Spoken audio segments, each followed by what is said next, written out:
time when we should be working harder in our schools to ensure that students learn how to engage civilly with each other around important issues about which they may disagree, these proposals would limit those opportunities. When I ran for school board this past fall, I received hundreds of calls and emails over a 6-week period. Every one of them was about critical race theory.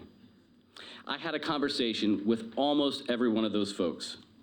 And what I learned is that they were looking to their political leaders, and they were being told to be scared. They were being told what CRT was, and that they were scared that their children would be told what to believe or told that they were terrible because of our history, or that their child would have to subscribe to something they didn't believe. But as I spoke with them, they all acknowledged that none of that had actually happened, but they were genuinely afraid that it would. At the end of one particular meeting with a bunch of folks who probably did not agree with me much politically, I said, we've just spent 15 minutes talking about CRT when we should have been figuring out how we're going to keep our teachers in the classroom next year and increase our 3rd grade reading achievement. People began to clap. And then came thoughtful questions about the challenges of poverty and reading achievement, and thoughts about what we should be doing to address these real and present issues. In the midst of an adolescent mental health crisis of a lifetime and an unprecedented teacher shortage that is growing worse by the day, I think we could all come together to work on solutions to these real challenges. We don't need to invent any problems, and we can't afford to stoke division and fear when there is so much work we could be doing together. I really appreciate the time that y'all are dedicating to this issue, and thank you. Thank you, Mr. Lominack. Any questions? Yes.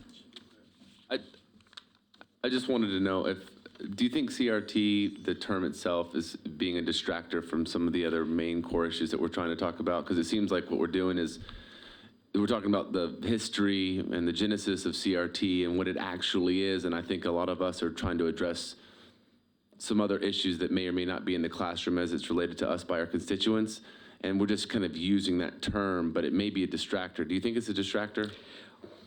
Well, I think it's a distractor, but I think that's a feature, not a bug. I mean, we started with critical race theory, and why?